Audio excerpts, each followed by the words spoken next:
Hello friends hello friends welcome back to my YouTube channel मुमिल education. Friends आज मु गुरु दिवस विषय गोटे भाषण कहि चलतु फ्रेंड्स से भाषण देखा।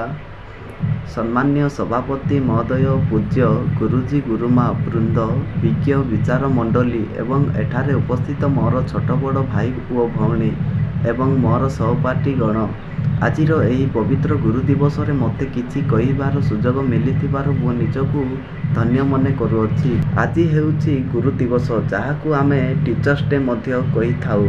साधारणतः आम पिता माता हेउछंती आमर प्रथम गुरु एवं द्वितीय रे हेउछंती गुरु बा शिक्षक।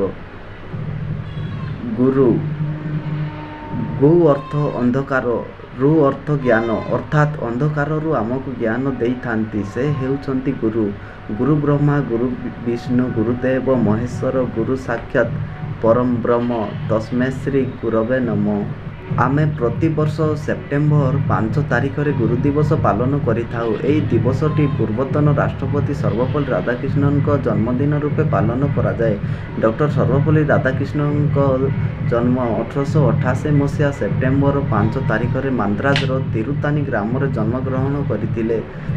तांको पितांको नाम थिला वीरस्वामी एवं से जणे पुरोहित थिले एवं तांको मातांको नाम श्रीमती सीतम्मा। डॉक्टर सर्वपल्ली राधाकृष्ण मांद्राज विश्वविद्यालय ठारू दर्शन शास्त्र रे प्रथम श्रेणी रे प्रथम होई एमए पास करथिले। परवर्ती समय रे से भारतर राष्ट्रपति अधिकार करथिले। से जणे शिक्षक होइतिबारु तांकर जन्मदिनटी को गुरु दिवस रूपे पालन करने परामर्श देइथिले। तेणु भारत सरकार ता ग्रहण करी तांको सम्मान जनाइथिले। मु एतिकी कही मोर वक्तव्य शेष करूअछि। फ्रेंड्स, एही गुरु दिवस रो भाषण टी भल लागिथिले लाइक एवं सब्सक्राइब करंतु एवं शेयर करंतु। धन्यवाद।